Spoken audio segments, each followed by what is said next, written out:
नमो अरिहंताणम्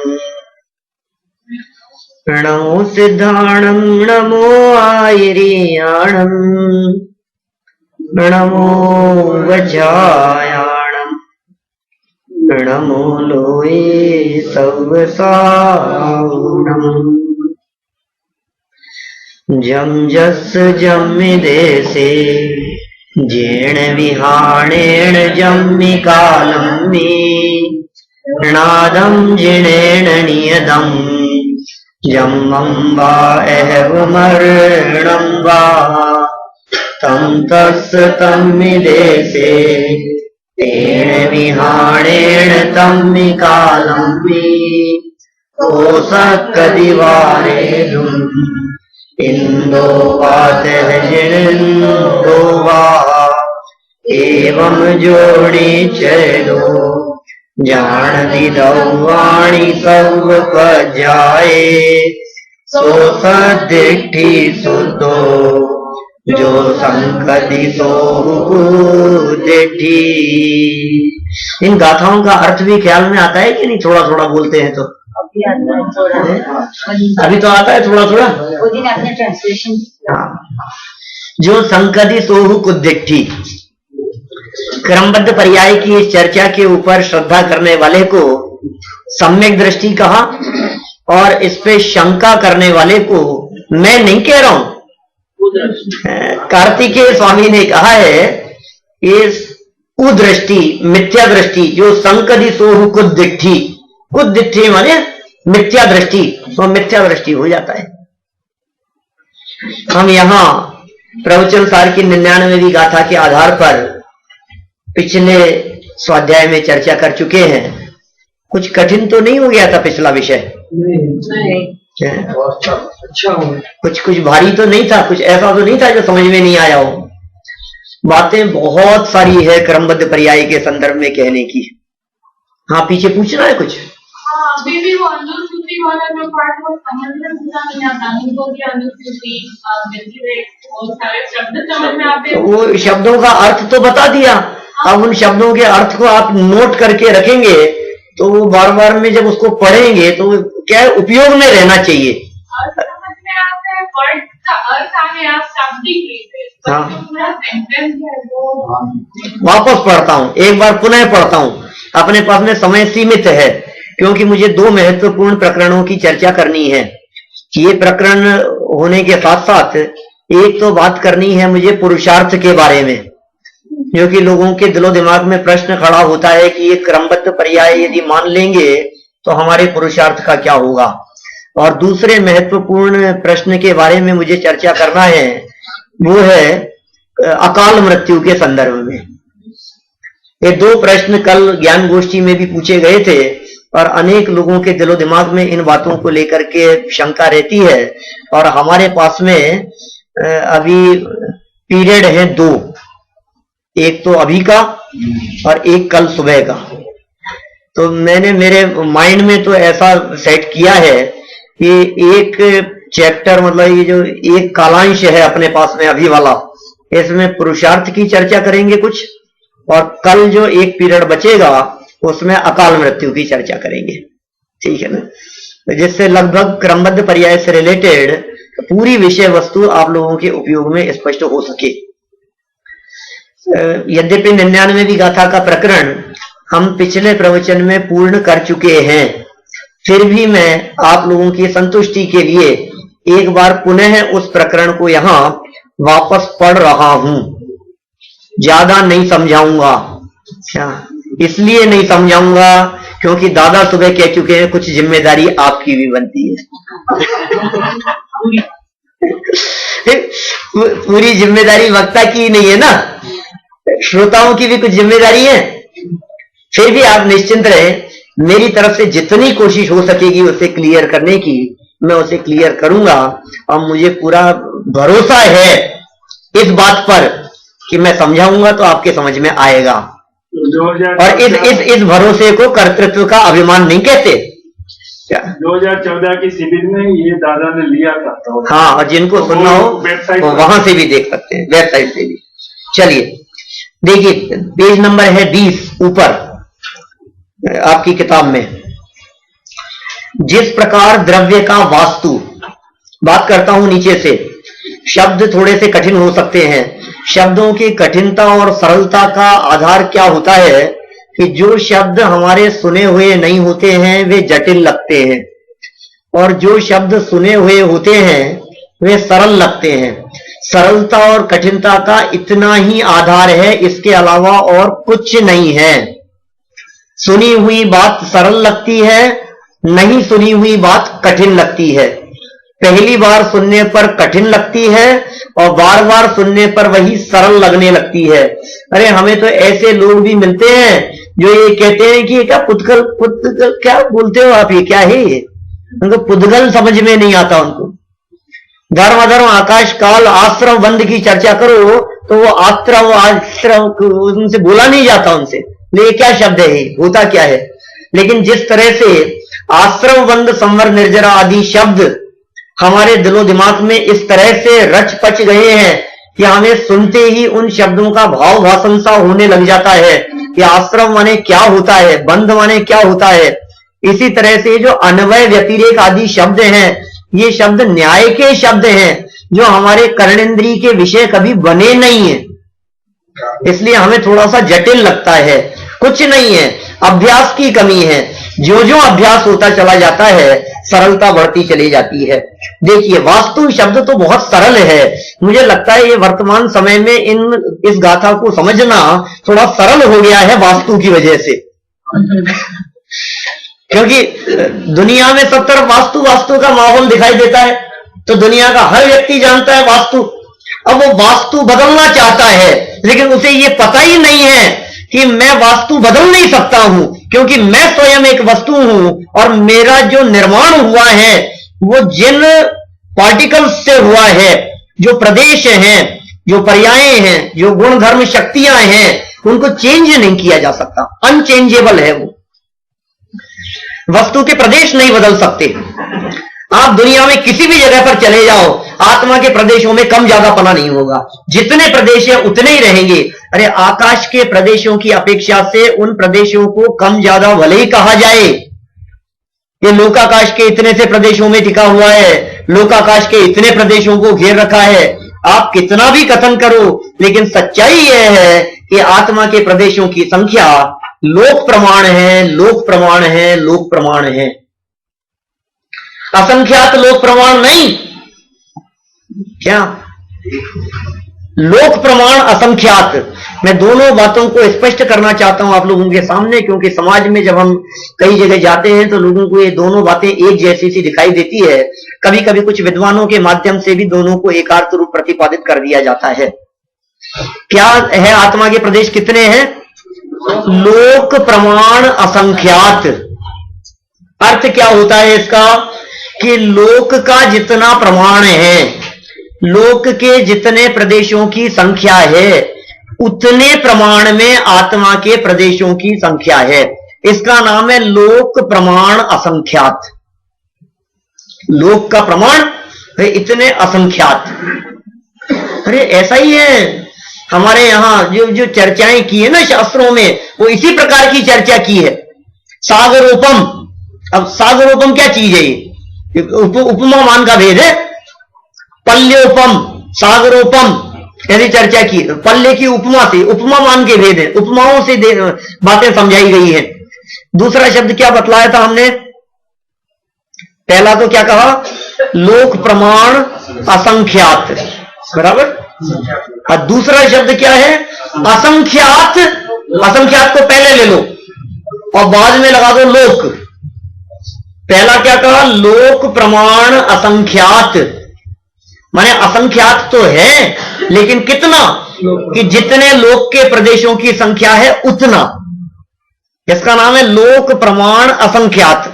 अब हमने कहा असंख्यात लोक प्रमाण, माने लोकाकाश के प्रदेशों की संख्या से असंख्यात गुना ज्यादा, वो है असंख्यात लोक। एक लोक प्रमाण, दो लोक प्रमाण, तीन लोक प्रमाण, चार लोक प्रमाण, पांच लोक प्रमाण, ऐसे कहा असंख्यात लोक प्रमाण। अंतर समझ में आया? जमीन आसमान का अंतर है दोनों में। आप लोगों की समझ में तो आती है सबके। कोई व्यक्ति ये नहीं कह सकता कि मैं समझना नहीं जानता, मेरे को समझ में नहीं आती। समझ का पिंड है भाई, क्यों नहीं समझ में आएगी। देखो, द्रव्य का वास्तु माने भवन माने जगह, क्षेत्र, समग्रपने द्वारा, अखंडता के द्वारा एक है। अपनी बात करो, मैं कौन, मैं कितना हूं ये बतलाओ। आचार्य कुंद स्वामी कहते हैं अहम एक को, मैं एक हूं। वो एक कह करके क्या कहना चाहते हैं? अमृतचंद्र से पूछो तो कहते हैं अखंड है, ऐसा सारा विस्तार से बतलाते हैं। मैं यह प्रत्यक्ष अखंड अनंत चिन्मात्र ज्योति आत्मा अनादि अनंत नित्य उदय रूप विज्ञान घन स्वभाव भावत्व के कारण एक हूं। तो यहां क्या कह रहे हैं? एक आत्मा। तो समग्रपने से आत्मा एक है, अखंडपने से एक है। अब उसके आत्मा को चलो यहां से देखो तो वही आत्मा, और यहां से देखो तो वही आत्मा, और पैरों की तरफ से देखो तो वही आत्मा। तो क्या होता है, ये जो सिद्ध भगवान है ना, सिद्धालय में जाते हैं तो बहुत सारे लोग इस तरह की बात करते हैं कि भाई वो सिद्धालय में जाते हैं तो वो, हमने सुना है कि वो आड़े तिरछे भी हो जाते हैं क्या? वो ऐसे ऐसे उल्टे भी हो सकते हैं क्या सिद्धालय में? पैर ऊपर हो और सर नीचे हो। एक तो ये उल्लेख है अपने पास में बिल्कुल स्पष्ट कि सर सबके बराबर होते हैं। गैस के बैलून जो है ऊपर छोड़े अपन ने, यहां दीवार पर गए तो जिसकी हाइट जितनी थी उतना नीचे रहेगा, बाकी सब टॉप से सब बराबर हैं। तो सिद्ध परमात्मा ऐसे ही विराजमान होते हैं सिद्धालय में, टॉप से सब बराबर है सिद्ध परमात्मा। तो मुझे ये पूछना है इसमें कि कोई व्यक्ति यदि तपश्चरण करता हुआ उपसर्ग के काल में यदि वो निर्वाण की प्राप्ति करे तो उसके पैर वाला पोजीशन ऊपर और सर वाला नीचे आए तो क्या बाधा है उसमें? हो सकता है कि नहीं ऐसा? जिस पोजीशन से निर्वाण होगा उसी पोजीशन में तो रहेगा ना। वहां किंचित न्यून पुरुषाकार लिखा है टोडरमल जी साहब ने कि जो सिद्ध दशा होती है उस सिद्ध दशा में आत्म प्रदेशों का आकार वो किंचित न्यून पुरुषाकार रहता है। हो सकता है, कोई बाधा नहीं है उसमें। एक प्रमाण तो संत लाल जी कवि का जो सिद्ध चक्र विधान है उसमें तिर्यक सिद्धेभ्यो नमः,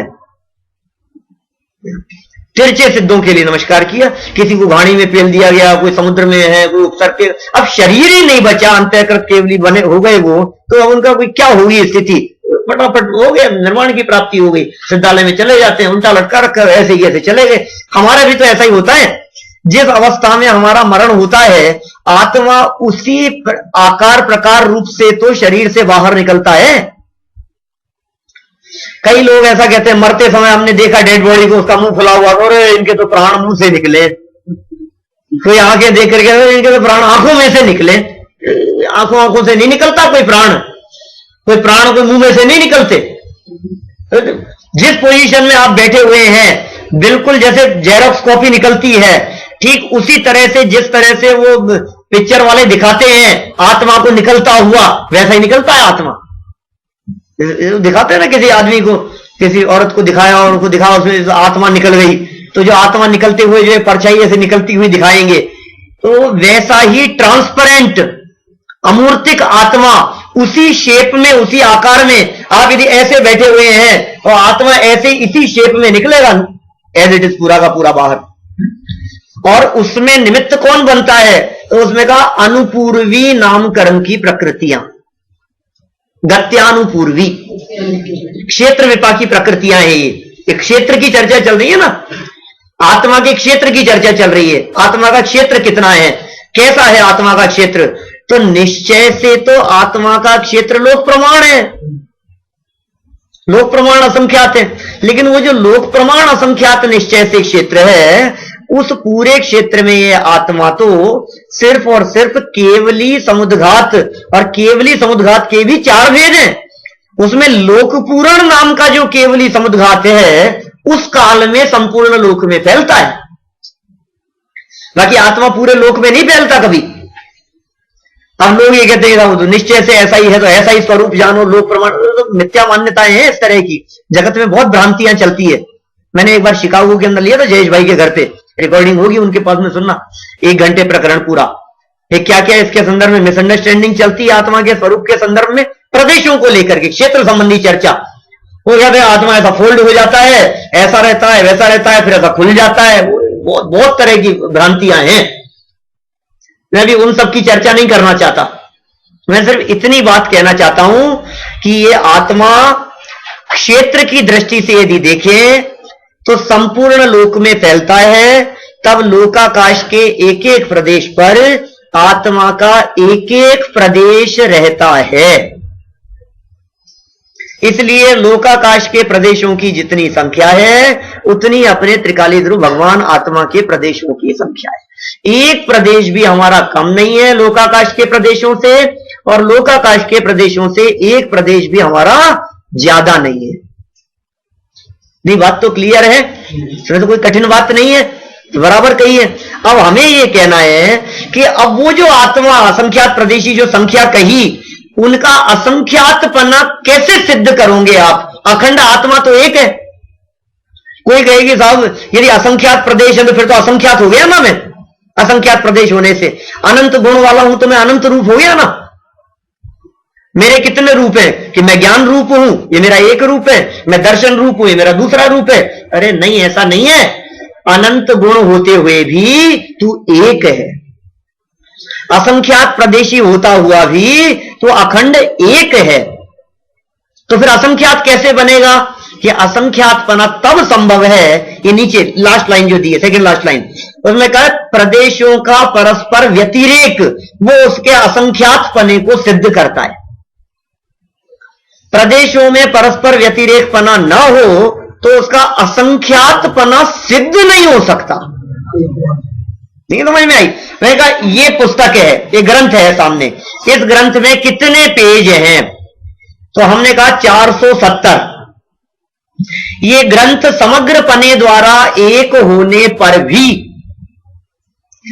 ये समग्र पने द्वारा एक होने पर भी एक प्रदेश दूसरे प्रदेश से, प्रदेश की जगह पेज शब्द का प्रयोग करो, एक पेज दूसरे पेज से भिन्न होने के कारण ये 470 पेज का कहलाता है। यदि एक पेज दूसरे पेज से भिन्न न हो तो 470 कैसे बनेंगे? एक पेपर वाला हो जाएगा। पॉइंट समझ में आ रहा है क्या कहना चाह रहे हैं यहां? तो सबसे पहले तो ये कहा कि अखंड है, अखंडता को तो कायम रखना, क्योंकि हम यहां प्रदेशों के असंख्यात भेद जो कर रहे हैं, ये प्रदेशों के असंख्यात भेद ये दो द्रव्यों के भेद जैसे नहीं है। प्रदेशों के असंख्यात भेद करने के बावजूद भी वस्तु खंडित नहीं होती, क्योंकि समग्र पने से एक वस्तु है। पॉइंट समझ में आ रहा है? देखो, मैं कोई बहुत सीरियस प्रकरण है, मैं खूब हंसी मजाक जैसी बात कर सकता हूं, इन जितना तो नहीं हंसा सकता है ना, ये तो हंसाते ही रहते हैं लेकिन बहुत सीरियस मैटर है, सच में समझने योग्य प्रकरण है। इसलिए मैं जितना गंभीर होकर के इस बात को समझाना चाहता हूं, आप उतनी ही गंभीरता से उसे समझने का प्रयास करें। और मुझे मालूम है, मैं पिछले 4 वर्षों से देख रहा हूं, जाना शिविर में आने वाले जो श्रोता हैं ये सब बहुत गंभीर हैं तत्व को समझने के लिए। ठीक है, तो कैसा आत्मा का स्वरूप है? आत्मा को असंख्यात प्रदेशी क्यों कहा? आत्मा के असंख्यात प्रदेश कैसे सिद्ध होते हैं ये बताओ मुझे। असंख्यातपना कैसे सिद्ध होगा? काउंटिंग नंबरिंग कैसे सिद्ध होगी ये बताओ। नंबरिंग सिद्ध होने के पीछे एक ही कारण है कि एक नंबर दूसरे नंबर से अलग होगा तो नंबरिंग हो सकती है, और एक दूसरे से अलग नहीं हो तो नंबरिंग नहीं हो सकती। अतुल भाई ये कहेंगे साहब हम दोनों तो एक ही हैं, तो एक ही है, हमको तो एक ही गिन लो, तो फिर वो नंबरिंग उसी हिसाब से होगी। आप ये दो मिलकर के एक हो गए तो दो नहीं कह सकते ना फिर उनको, अगर हम तो एक ही हैं, हम तो पांचों एक ही हैं। मैं और विपिन ये कहेंगे साहब हम तो दोनों एक ही है साहब, आप हमको अलग अलग नहीं कर सकते हो, आप ऐसा भेद नहीं डाल सकते हो हमारे में, तो हम एक ही हैं। ऐसे ही कहना चाह रहे हैं, वस्तु तो एक है, वस्तु तो अभेद है, वस्तु तो अखंड है, लेकिन अभेद अखंड वस्तु होने के बावजूद भी क्योंकि उसमें प्रदेशों की संख्या असंख्यात कही है, तो आचार्य अमृतचंद्र स्वामी सिद्ध करना चाह रहे हैं कि उनका प्रदेशों का असंख्यातपना परस्पर व्यतिरेक के बिना संभव नहीं है। व्यतिरेक शब्द कठिन लगता है, तो इसके लिए भिन्न कहो, प्रदेश दोनों अलग अलग हैं, इसलिए असंख्यातपना संभव है। अब ये क्षेत्र से यदि वस्तु का स्वरूप समझ में आता है तो फिर हम काल की बात शुरू करें। इतना तो क्षेत्र समझाया है उन्होंने, इतना तो आकाश के प्रदेश समझाए, समझ लो आप। लोकाकाश के प्रदेशों से समझाओ आप, तो बोले लोकाकाश के प्रदेश कितने? बोले असंख्यात है। बोले असंख्यात कैसे है? लोकाकाश तो एक ही है, आप असंख्यात कैसे कह रहे हो कि हर प्रदेश, हर उसका जो पार्ट है वो अलग अलग है। तो उन्होंने कितने एग्जाम्पल दिए, हमने जमीन की चर्चा की, हमने दीवार की चर्चा की, अभी हमने पुस्तक की चर्चा की, हमने व्यक्तियों की चर्चा की। आप कोई भी बात ले सकते हो। अब देखो आप, अब बात करो काल के ऊपर, काल की अपेक्षा से बात करो। जैसे नई बात कहता हूं, अपना जीवन, जीवन समग्र पने द्वारा एक होने पर भी, उदाहरण तो अपनी फैक्ट्री के चाहे जितने बना लो, उसमें क्या है, जीवन समग्र पने द्वारा एक होने पर भी उसका हर क्षण, हर पल, हर समय अलग अलग है या नहीं है? अब मैं कह रहा हूं हर पल अलग अलग होने पर क्या उतने जीवन हो गए हैं कि नहीं? नहीं, जीवन को समग्र पने देखोगे तो एक है, तो फिर अलग अलग कैसे है? बालक, युवा और वृद्ध, ये आपने भेद कैसे किए कि व्यतिरेक, व्यतिरेक करोगे तो भेद दिखेंगे कि एक अवस्था दूसरी अवस्था में नहीं है, इसका नाम है व्यतिरेकपना। बालक अवस्था युवा अवस्था में नहीं है, इसका नाम है व्यतिरेकपना। युवा अवस्था वृद्धावस्था में नहीं है, इसका नाम है व्यतिरेकपना, भिन्नता। इस भिन्नता की दृष्टि से भेद संभव है। इस भिन्नता की दृष्टि से हमने जीवन को मोटा मोटा 3 भागों में बांट दिया, बालकपना, युवापना, वृद्धपना। अब बालकपने को बांटो अलग अलग, तो कह सकते 1 महीने का बालक, 2 महीने का बालक, 6 महीने का बालक, 1 साल का बालक, अलग अलग बांट दिया अपन ने काल की दृष्टि से। तो कह रहे काल की दृष्टि से भी समग्र पने द्वारा एक होने पर उसकी एक पर्याय दूसरे पर्याय से भिन्न है। बस ये समझाना चाह रहे हैं यहां। अब नहीं समझ में आया हो तो बोलो, इतना ही समझाया है। अब फिर ये इतना जब वस्तु स्वरूप समझा दिया, तो इतना वस्तु स्वरूप समझाने के बाद में फिर उन्होंने क्लियर किया कि ये वस्तु स्वरूप अनचेंजेबल है। और अब चेंज करो, इसके अंदर उठापटक कैसे कर सकते हो आप? मैं कह रहा हूं ये चादर है, इसको वॉशिंग मशीन में डाल दो। अब वॉशिंग मशीन में डाल दो, अब उसको उलट पुलट करो कुछ भी, अब क्या होगा बोलो? जो चीज जहां है उसका जो धागा जिस जगह पर है वो धागा वहीं तो रहेगा ना, कम हो चाहे ज्यादा हो। मैं प्रदेशों के संदर्भ में, उसके संकोच विस्तार के संदर्भ में इस प्रकार की बात कहता हूं। तत्वार सूत्र 5वें अध्याय का 16वां सूत्र दिया, प्रदेश संहार विसर्पाभ्याम प्रदीपवत। आत्मा के प्रदेशों में संकोच विस्तार होता रहता है दीपक के प्रकाश के समान। अब ये जो संकोच विस्तार है, इसमें क्या आत्मा के प्रदेश एक के ऊपर एक आ जाते होंगे? कुछ फोल्ड हो जाता होगा क्या? हमारे उस एरिया में चलता है कुछ इस तरह का। एक पक्ष ऐसा भी है जो इस तरह की बातें करता है। वो ऐसा कहते हैं कि बीच के जो 8 प्रदेश हैं आपके वो निरावरण है, वहां से अनुभूति होगी। न मालूम क्या क्या मिथ्या भ्रांतियां हैं। आत्मार्थियों की बात करता हूं, मुमुक्षुओं की बात करता हूं, गुरुदेव के शिष्यों की बात करता हूं। क्या तो 8 प्रदेशों में केवल ज्ञान होने का प्रसंग प्राप्त होगा। 8 रुचक प्रदेशों को यदि निरावरण मानोगे तो आप यदि ऐसा समझ रहे हैं कि आत्मा के जो मध्य के 8 प्रदेश हैं वे 8 प्रदेश कुछ स्पेशल होंगे, तो आप इस धोखे में हैं। वो कुछ स्पेशल नहीं है, वो घूमते नहीं है, वो परिवर्तन नहीं होता है उसमें। किसने कह दिया परिवर्तन नहीं होता है? किसने कह दिया कि 8 प्रदेश नहीं घूमते हैं? कितना हम शास्त्र में दिखा देते हैं आपको कि हमने भी पढ़े हैं शास्त्र, तुमसे तो ज्यादा ही पढ़े होंगे। वो जो घूमते जो हैं वो घूमते हैं अपनी जगह पर, फिर इसे ये कहा जाता है कि नहीं घूम रहे हैं। पंखे की पंखुड़ियां होती है ना, और पंखे की 4 पंखुड़ियां हैं। हम तो वहां 4 कहते थे, 3 कहते थे पहले तो, फिर 4 कहने लगे, और यहां करके देखते हैं तो 5 दिखती है। वो 5 पंखुड़ियां हैं, सब पे नंबर डाल दिया आपने। फैन चल रहा है, वो लोग घूम रहा है कि नहीं पूरा फैन? अच्छा, सेंटर का जो उसका पार्ट है वो घूम रहा है या नहीं? या हम ये कहते हैं कि सेंटर वाला अपनी जगह पर रहता है, बाकी सबका क्षेत्र बदलता है। सेंटर वाले का क्षेत्र नहीं बदल रहा, लेकिन घूम रहा है। सेंटर वाला स्थिर रहे और बाकी सब घूमे तो आत्मा के टुकड़े हो जाएंगे भाई साहब। वो 8 प्रदेश टूट के अलग हो जाएंगे। कैसी वस्तु स्थिति बनेगी? ये जैसे है ना, कोई भी चीज अपनी धुरी के ऊपर, वो उसको साथ में लेकर के उसकी जो पंखुड़ियां हैं दूसरी वो घूम रही है। यदि आप ये कहो कि नहीं नहीं ये जो दूसरी तो घूम रही है और बीच वाला नहीं घूम रहा, तो मैं ये कहता हूं बीच वाले को पकड़ लो जरा और फिर घूमने दो बाहर। ये नहीं हो सकता। आप बीच वाले को रोक सकते हैं? बीच वाले को रोक लो, बीच वाला नहीं घूम रहा है ना, अब बाकी को घूमने दो।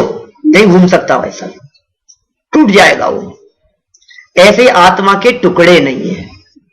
ये प्रदेशों की व्यवस्था इसी प्रकार की है। ये वस्तु स्वरूप है इस तरह का। अब क्योंकि इनके प्रदेशों में चेंजेस नहीं हो सकता, क्योंकि पर्यायों में परिवर्तन संभव नहीं होता, क्योंकि पर्यायों के क्रम को आगे पीछे नहीं किया जा सकता, क्योंकि वे खचित है अपने अपने समय में। जब अपने अपने समय में है वे क्रमबद्ध सिद्ध हो गया।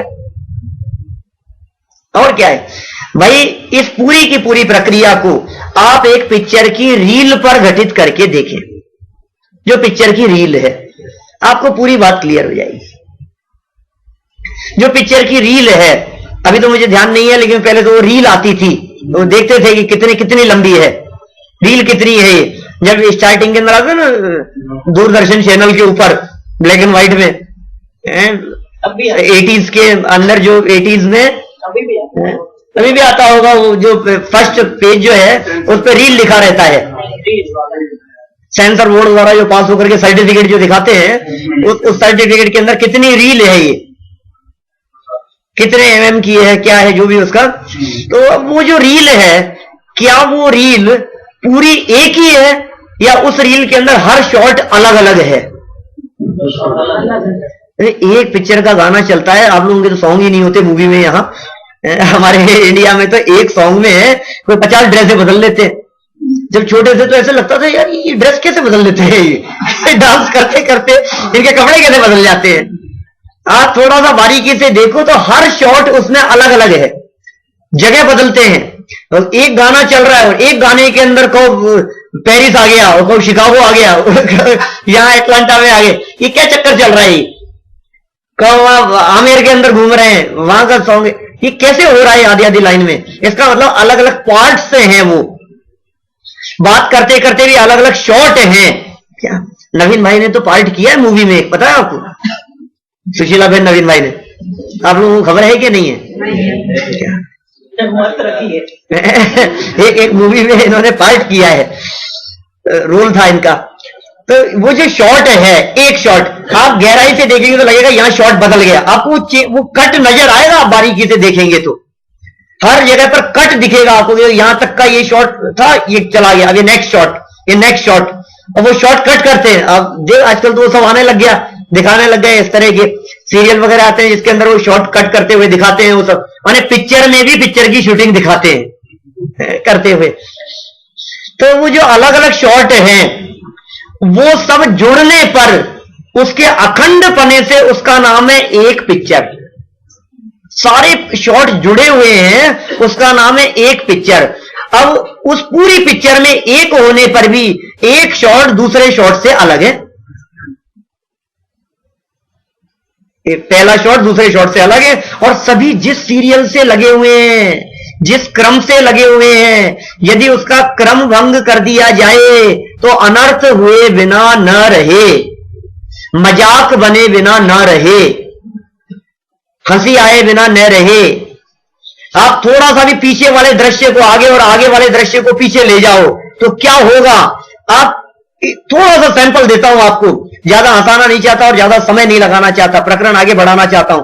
सिर्फ इतना सा देखो, आप अपनी शादी की सीडी लगाओ और उसको रिवाइंड करते हुए देखो तो जो वरमाला हो रही है वो वरमाला निकलती हुई नजर आएगी। वो शॉट आगे से पीछे हुआ ना, वो यही तो हुआ है। ये आप डाल रहे थे, वो आपको ऐसा लगेगा कि अरे मैंने वरमाला उधर डाली नहीं, ये तो निकाली है उसके गले में से, ऐसा उल्टा दिखाई देगा। अभी थोड़े दिनों पहले एक वो चल रहा था बीच में व्हाट्सएप पर, नारियल चल रहा था, कदाचित आप लोगों के पास में भी आया हुआ है। महाराज जी ऐसे हाथ हिला रहे थे और हाथ हिलाते हिलाते सामने नारियल पड़ा हुआ था, तो नारियल एकदम ऐसे हाथ हिलाते थे और उनके हाथ में आ जाता था। ठीक है, देखा था आपने ऐसा एक सामने नारियल पड़ा है, 8 सेकंड का वीडियो है, वो नहीं हो तो भेज दूंगा मैं। अब वो हाथ हिलाया उन्होंने, हाथ हिलाया और सामने से वो हाथ में आ गया, वो चमत्कार हो गया, चमत्कार हो गया। क्या चमत्कार हो गया? पागल बना रहे हैं तुम्हारे को। ये कैसे पागल बना रहे हैं कि उन्होंने हाथ से नारियल को छोड़ा क्या और रिकॉर्ड किया, और उस रिकॉर्डिंग को रिवर्स करके उसको वापस शूट कर दिया। वो जो गिरा था ना, वो वापस उठता हुआ नजर आ रहा है आपको। उसका रिवर्स वीडियो भी है मेरे पास में, है आपके पास है यूट्यूब पर। बोलो कितना स्पष्ट है ये, जो चीज जाती हुई नजर आ रही है वो चीज आती हुई नजर आ रही है। एक व्यक्ति का दाह संस्कार कर दिया, अब उसके बाद में दोबारा वो सड़क पे चलता हुआ देख रहे, भूत लगेगा आपको। कैसी परिस्थितियां हो जाएगी सोचो। कोई व्यक्ति जिसका दाह संस्कार, आप तो जरा कल्पना करके देखो, जिस व्यक्ति को अभी हम शमशान पहुंचा करके आए हैं, उसकी शमशान वाली पर्यायों के बाद में उसकी जिंदा वाली पर्याय घूमती फिरती दिखे तो आपका क्या होगा? ऐसी किसी व्यक्ति ने प्लानिंग कर ली, बोलो मैंने यदि अभी इस प्रकार की प्लानिंग कर ली कि मेरी मौत वाली पर्यायें पहले आ जाएं और जिंदा वाली पर्यायें पहले चले जाए, तो अभी यदि मान लो मेरा स्वर्गवास हो गया, डेथ हो गई, मान लो यहां तो डेथ हो गई, तो अब क्या होगा कि आप लोग सब मिलकर के उसको रखा और उसका अंतिम संस्कार करके आए। अब वो जो डेथ वाली पर्याय थी वो तो आ गई, अब उसके बाद में मेरी जिंदा वाली पर्याय आएगी, तो आप कहोगे भूत आ गया, भूत आ गया। नहीं, नहीं डरोगे आप? क्या हालत होगी? सारी वस्तु व्यवस्था बिगड़ जाएगी भाई साहब। बच्चे पहले पैदा हो जाए, शादी बाद में हो। जगत की वो बात नहीं करता हूं मैं, लेकिन ये ऐसा ये तो अमेरिका की बात है भाई।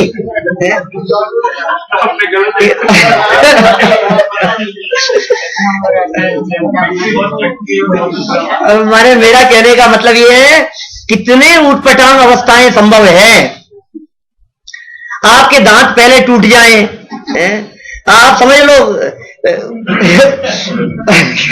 कुछ भी समझ, बहुत सारी बातें हो सकती है, छोड़िए आप उन सब बातों को। इतना नक्की है कि जो पर्याय जिस समय जहां आनी है वो पर्याय उस समय वहां आएगी। उस पर्याय को टालने में इंद्र और जिनेंद्र दोनों समर्थ नहीं है, और आप यदि जबरन चेष्टा करोगे तो सिर्फ फोड़ने के अलावा दूसरा कुछ नहीं होगा, कुछ नहीं होगा, कुछ नहीं होगा। एक बात और कहूं आपको, पर्यायों में परिवर्तन का विकल्प क्यों आता है? गुणों में परिवर्तन का विकल्प क्यों नहीं आता है आपको? आपको कभी ऐसा क्यों नहीं लगता है कि काश मेरे में स्पर्श नाम का गुण होता तो कितना अच्छा रहता, काश मेरे में मूर्तिक नाम का गुण होता तो कितना अच्छा रहता, आत्मा कम से कम पकड़ में तो आ जाता, दिखाई तो देता। तो मैं एक काम करता हूं कि आत्मा में से कुछ गुण को निकालता हूं और पुद्गल के कुछ गुण को एक्सचेंज कर लेता हूं। पुद्गल से एक थोड़ी सी डीलिंग कर लें अपन, कि अपना एक गुण पुद्गल को दे देवें और पुद्गल का एक आध गुण अपन ले लेवें। सिर्फ और कोई प्रयोजन नहीं है, क्या आत्मा को पकड़ सके, अनुभव कर सके, इसलिए। मैं कोई ऐसा थोड़ी नहीं कि इधर उधर करना है।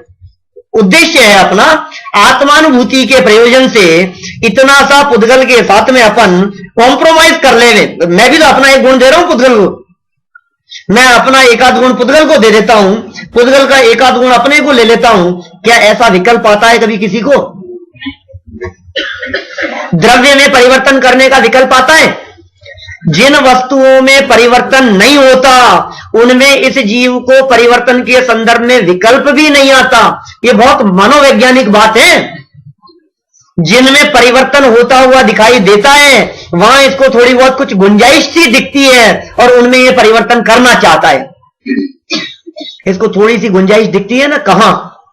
7 फेरे लेने के पहले, इससे नहीं, इससे ये नहीं, ये इससे तो नहीं करूंगा। एक बार शक्ल देखते हुए तो रिजेक्ट कर दिया मैंने तो उसी समय, और फिर और रिजेक्ट करता रहा, और फिर क्या हुआ लास्ट में जाकर के, फिर जिससे होनी थी उसी से हुई, और फिर जैसी मिलती है फिर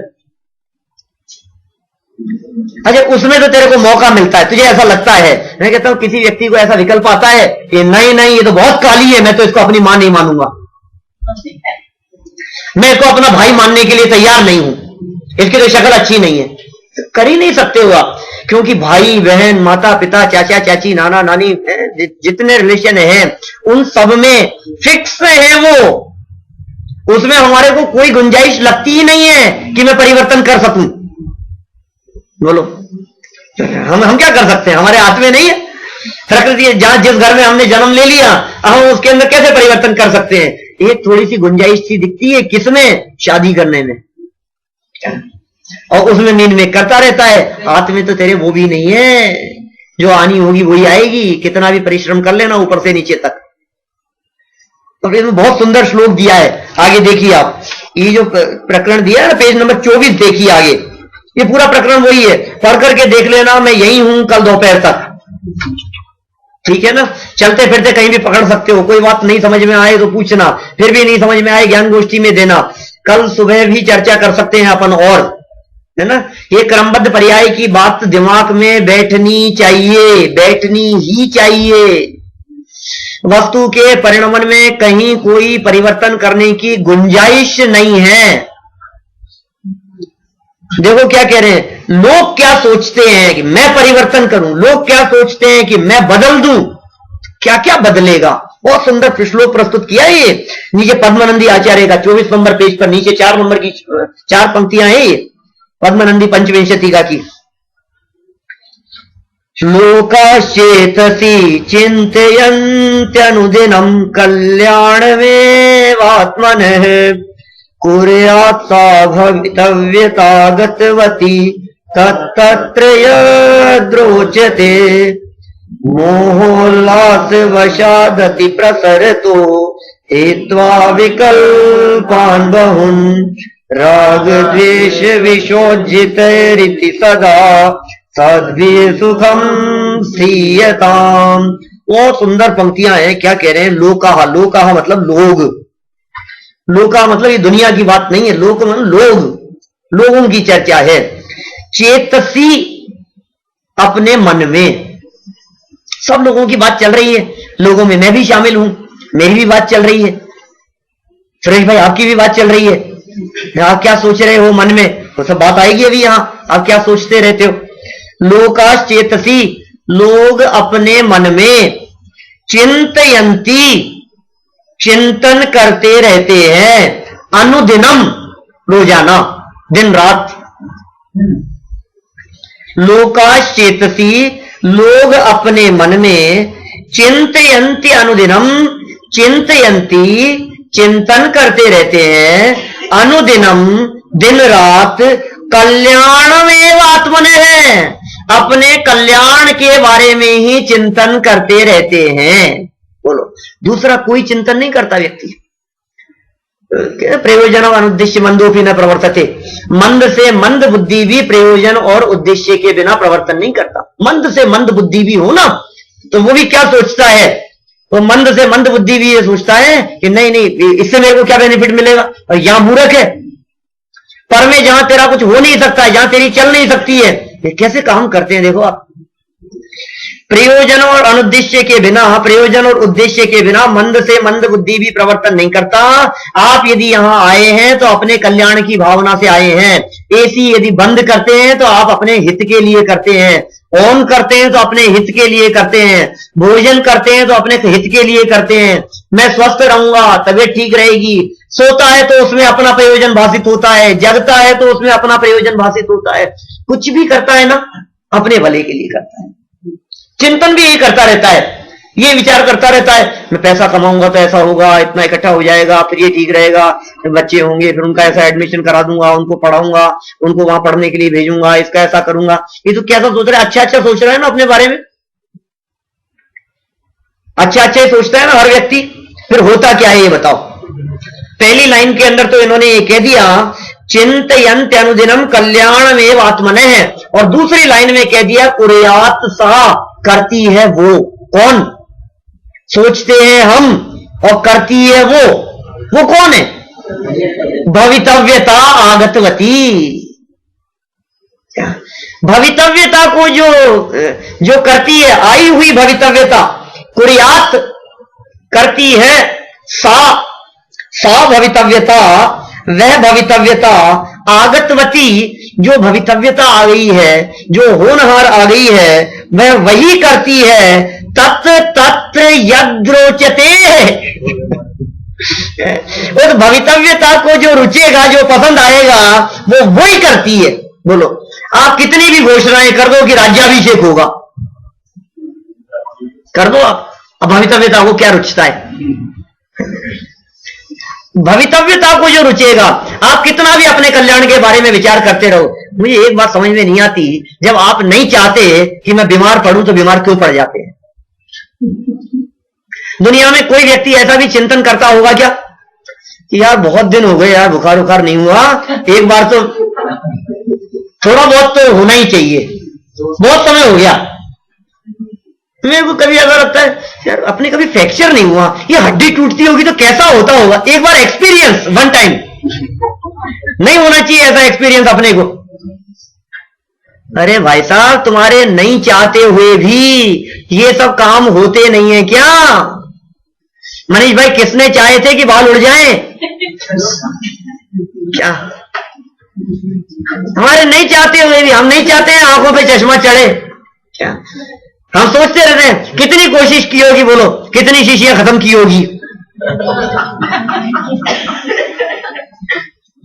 मेरे भी जा रहे हैं विलास भाई।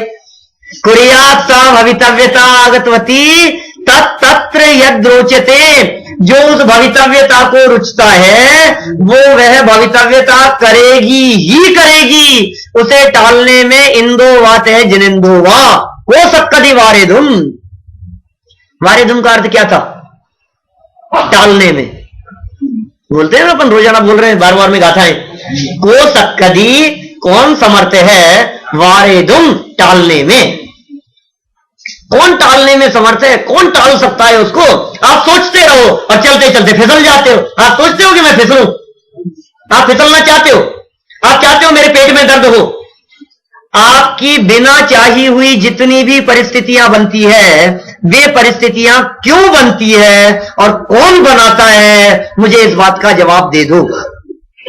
आप हो ना करने वाले, आप कर्ता धर्ता बनते हो ना जगत के, पर पदार्थों के कर्ता धर्ता है ना हम। आप बताओ तो सही जरा एक बार गंभीरता से कि ये वृद्धावस्था क्यों आ रही है, ये चेहरे पर सल क्यों पड़ रहे हैं, ये झुर्रियां क्यों पड़ रही है, ये आंखों से दिखना कम क्यों हो रहा है, कानों से क्यों नहीं सुनाई दे रहा है, चलते फिरते हाथ पांव धूजते क्यों हैं, ये कंपन क्यों होने लगा है, ये दांत काम क्यों नहीं कर रहे हैं, ये दांतों को बदलवाने की नौबत क्यों पड़ रही है।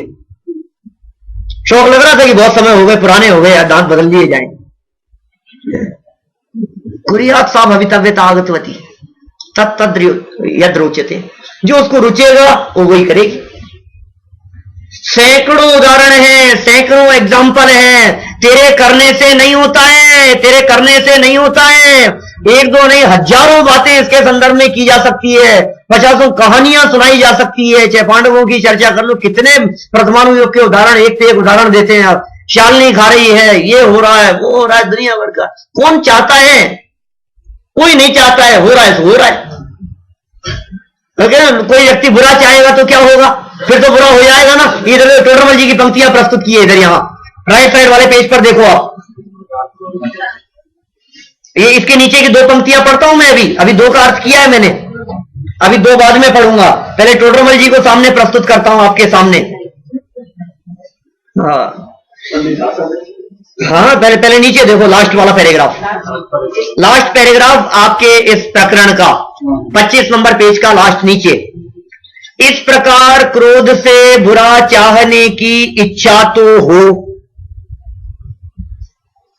क्रोध से बुरा चाहने की इच्छा तो हो, फिर दूसरे का बुरा कर देता है कि नहीं?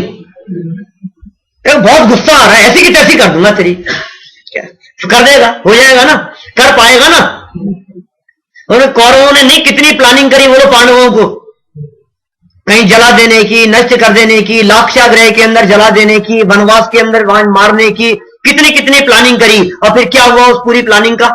सब प्लानिंग धरी रह जाती है, पूरी की पूरी प्लानिंग के ऊपर पानी फिर जाता है। बोलो, क्रोध से दूसरे व्यक्ति को बुरा चाहने की इच्छा तो हो, उसका बुरा करने की इच्छा तो हो, लेकिन उसका बुरा होना तेरे क्रोध के अधीन नहीं है, उसके भवितव्य के अधीन है।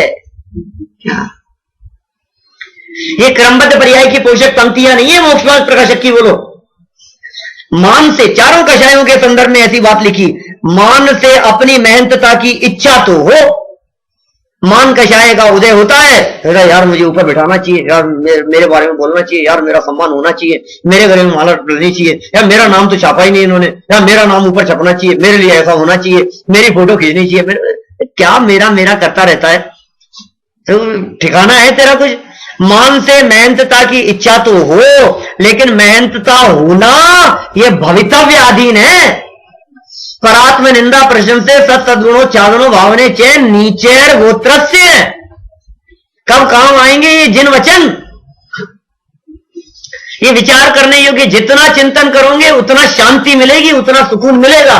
अभी हम विचार कर रहे थे, हम अभी 5 मिनट पहले, प्रवचन शुरू होने के 5 मिनट पहले, ये दुनिया में जीते कैसे होंगे लोग? सच में ये कषायें जिनके माथे पर सवार हैं, ये लोग जीते कैसे हैं? जीना आसान नहीं है। राग द्वेष, कषायें, मायाचारी, छल कपट, धोखाधड़ी, बेईमानी, उसने उसका ऐसा कर दिया, इसने ऐसा कर दिया, मेरा नंबर, ये जो है ना, समझ लो अंबानी जैसे लोग इसी टेंशन में दुखी है, मेरा नंबर 1 से नीचे नहीं आ जाए, 1 से 2 नंबर नहीं हो जाए। काय का दुख है? मानसिक दुख है, ये खामखा का दुख है।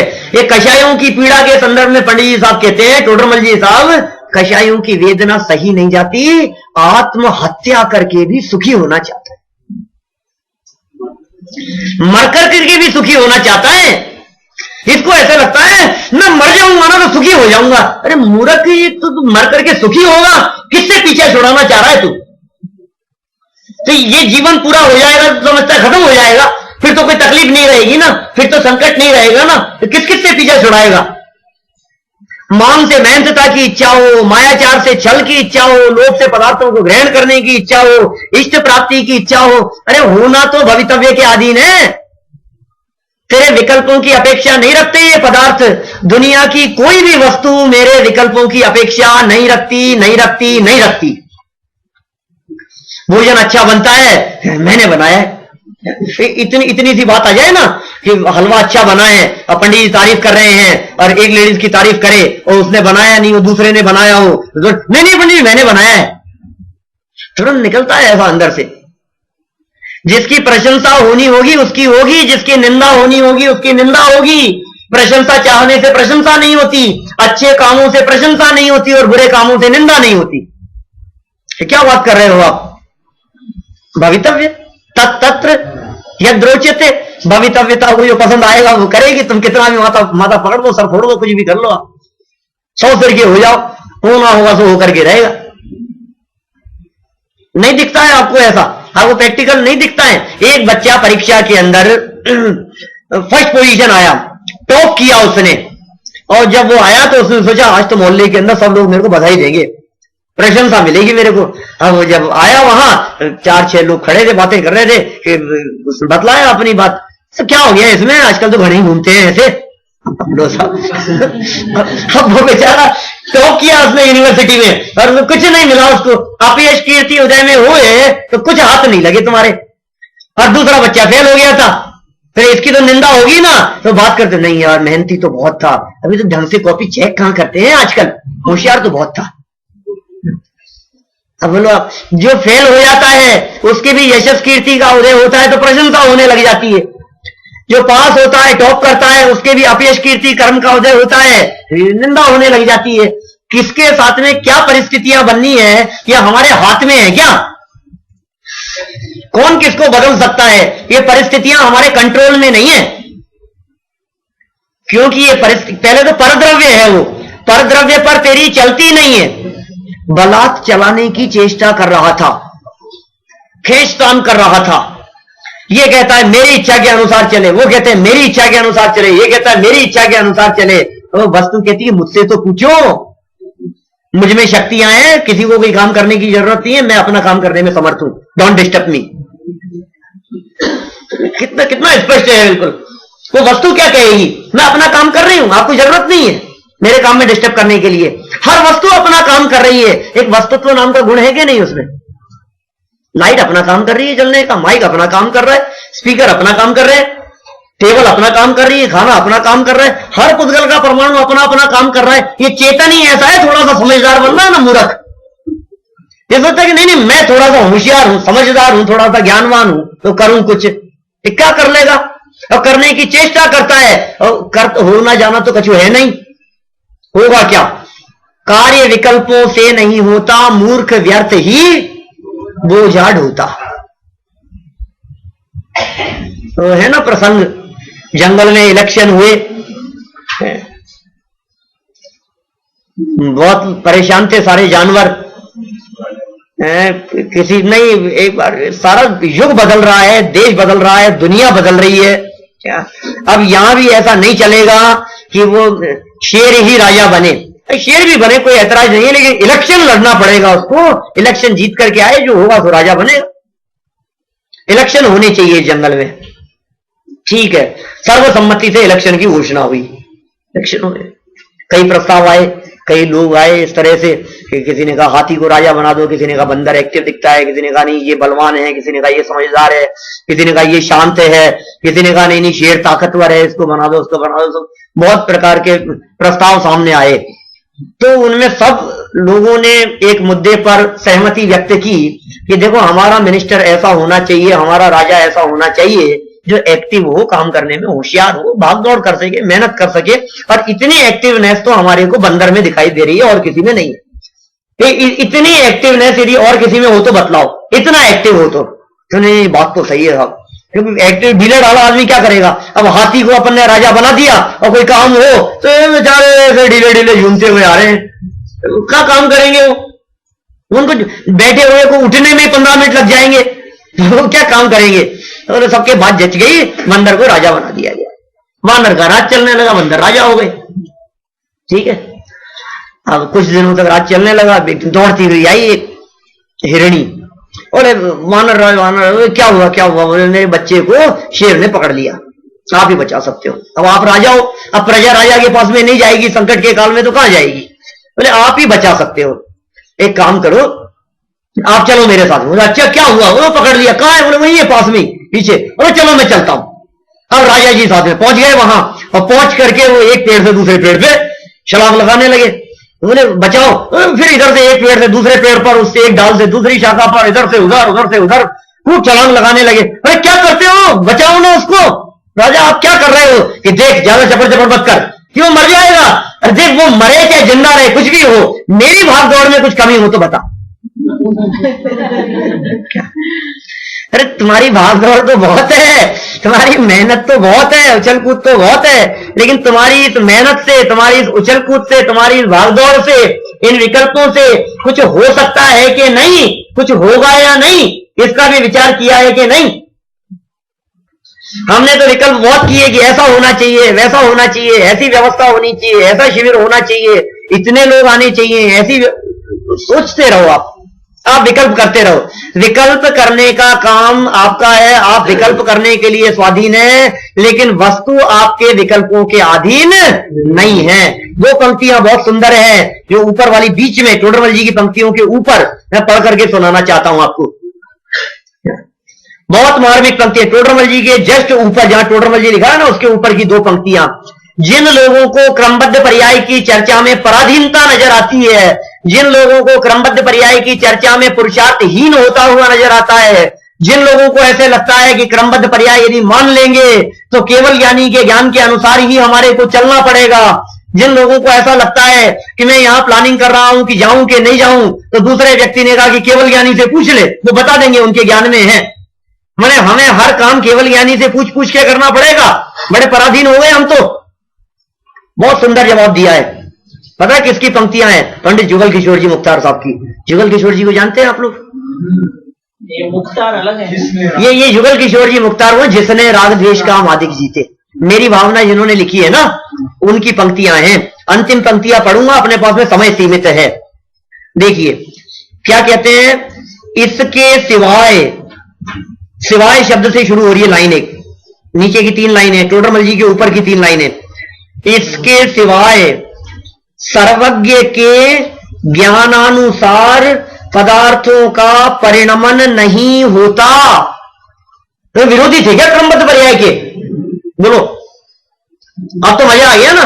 जो लोग क्रमबद्ध पर्याय को नहीं मानते थे उनको तो मजा आ गया ना। सर्वज्ञ के ज्ञानानुसार वस्तु का परिणमन नहीं होता। नवीन भाई, सर्वज्ञ के ज्ञानानुसार वस्तु का परिणमन नहीं होता, किंतु पदार्थों के परिणमनानुसार सर्वज्ञ के ज्ञान में परिणमन अथवा झलकाव होता है।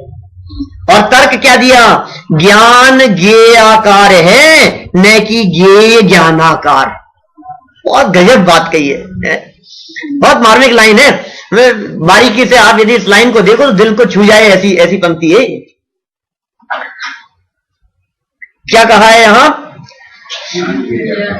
सर्वज्ञ के ज्ञानानुसार पदार्थों का परिणमन नहीं होता, माने ज्ञान के अनुसार पदार्थ परिणमन नहीं करते, ज्ञान के अनुसार ज्ञेय का परिणमन नहीं होता, ज्ञान के अनुसार ज्ञेय बदलते नहीं है, ज्ञेयों के बदलने के अनुसार ज्ञानाकार बदलते हैं।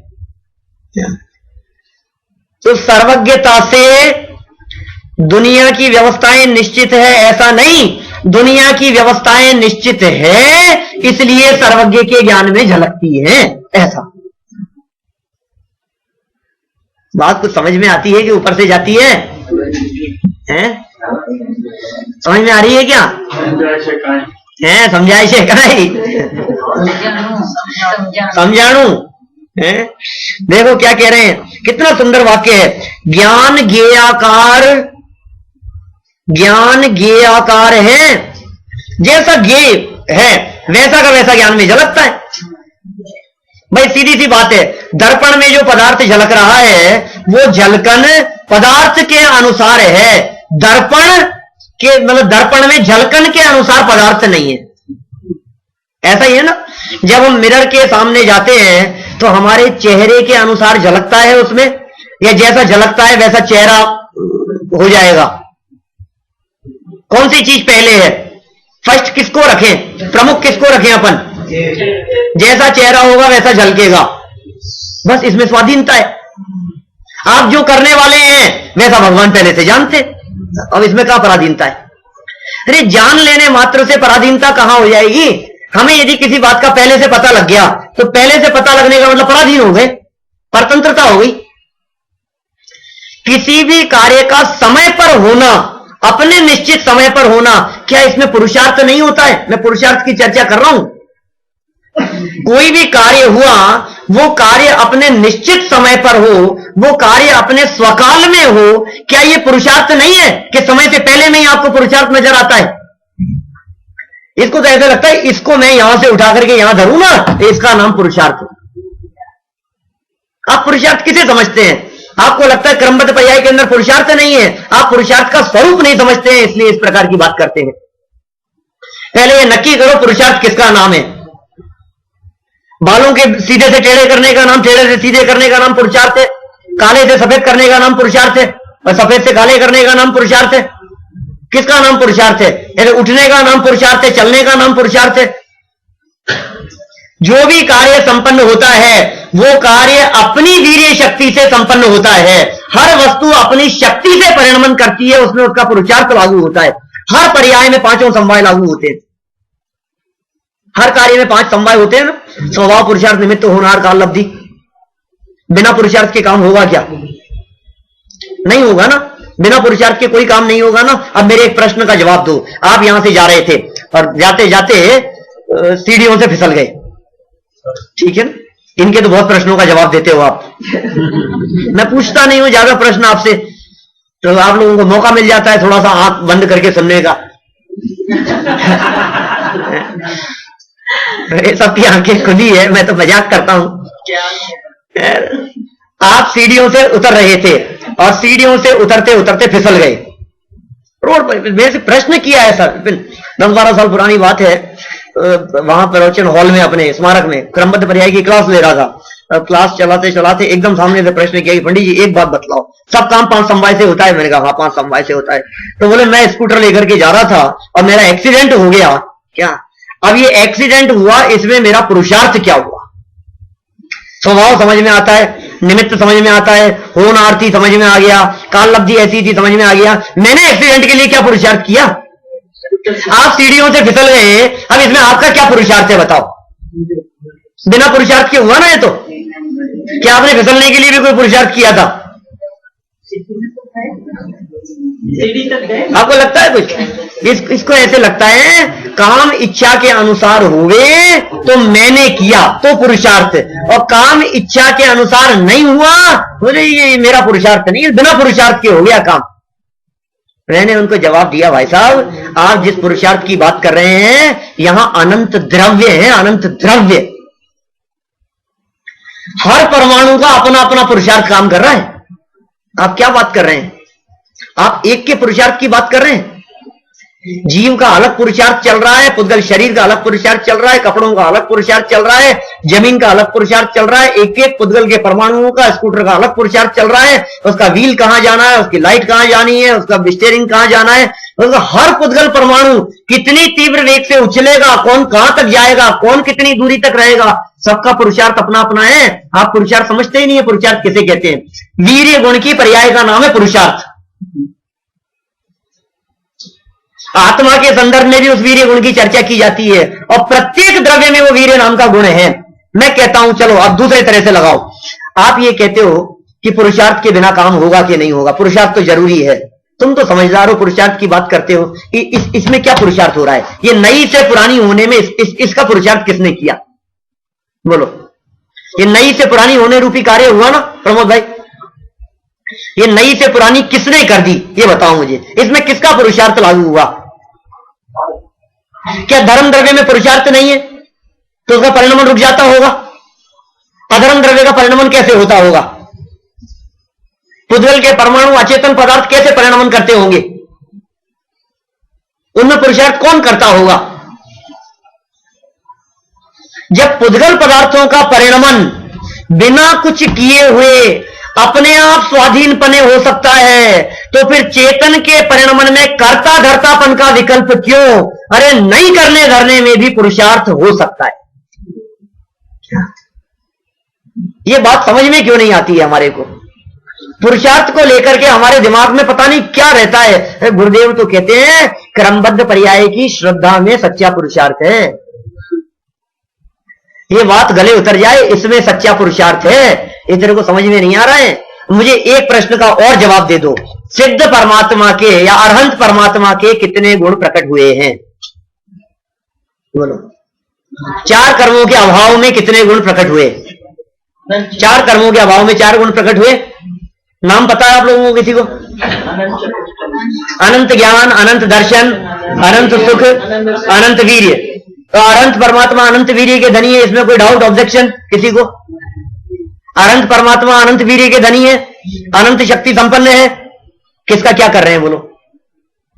सिद्ध परमात्मा सिद्धालय में बैठे हुए हैं, अनंत वीर्य के धनी है कि नहीं? जब सिद्ध परमात्मा जगत के पदार्थों का कुछ भी नहीं करने धरने पर भी अनंत वीर्य के धनी हो सकते हैं, तो फिर तुझे ये करने धरने में पुरुषार्थ क्यों दिखता है? ये क्रमबद्ध पर्याय की चर्चा तो करने धरने का वजन उतारने के लिए भैया। क्या ये क्रमबद्ध पर्याय की चर्चा में पुरुषार्थ शामिल है? क्रमबद्ध पर्याय की चर्चा से पुरुषार्थ उड़ता नहीं है, अपितु सहज ज्ञाता दृष्टापन का सम्यक पुरुषार्थ जागृत होता है। भाई साहब अत्यंत निर्भर करने के लिए है, दृष्टि स्वभाव सन्मुख करने के लिए है। दृष्टि पर पे नहीं जाए, दृष्टि अपने पर ही रहे। मैं दूसरे की तरफ नहीं देखूं। अरे क्यों देखूं जिसमें मुझे कुछ करना नहीं है? जहां मुझे कुछ करना ही नहीं है वहां विकल्प क्यों आएगा? अच्छा बतलाओ मेरे को, भोजन करने का तो विकल्प आता है, और पेट में जाने के बाद भी आपको कोई विकल्प आता है कि ये इसका इतने ग्राम, तो देखो भाई आधा किलो मैंने भोजन किया है, तो आधा किलो भोजन में से माने 500 ग्राम भोजन में से 200 ग्राम तो ब्लड बनना चाहिए, 100 ग्राम तो मांस के खाते में जाना चाहिए, और जो 50 ग्राम से ज्यादा मैं वेस्टेज नहीं चाहता हूं। आपको ऐसा विकल्प आता है क्या? ऐसा इतना खाया है तो इसका परिणाम ऐसा ऐसा होना चाहिए। माने देखो उसमें हमारे को विकल्प नहीं आता बिल्कुल भी। हम यही तो कहना चाह रहे हैं, क्योंकि जिसमें तुम्हारी चलती नहीं है उसमें तुम्हारे को विकल्प आते नहीं है। हम यही कहना चाह रहे हैं, पर पदार्थों में तुम्हारी चलती नहीं है तो तुम्हारे विकल्प शांत होंगे कि विकल्प बढ़ेंगे? विकल्प शांत, दृष्टि वहां से हट गई। जहां से दृष्टि हट गई, पर से दृष्टि हटेगी तो स्व पे दृष्टि जाएगी, और स्व पे दृष्टि जाएगी तो अतीन्द्रिय आनंद का फव्वारा फूटेगा। सभी के हृदय में ऐसा अतीन्द्रिय आनंद का फव्वारा फूटे क्रमबद्ध रूप से। इसी मंगल भावना से बात को विराम देता।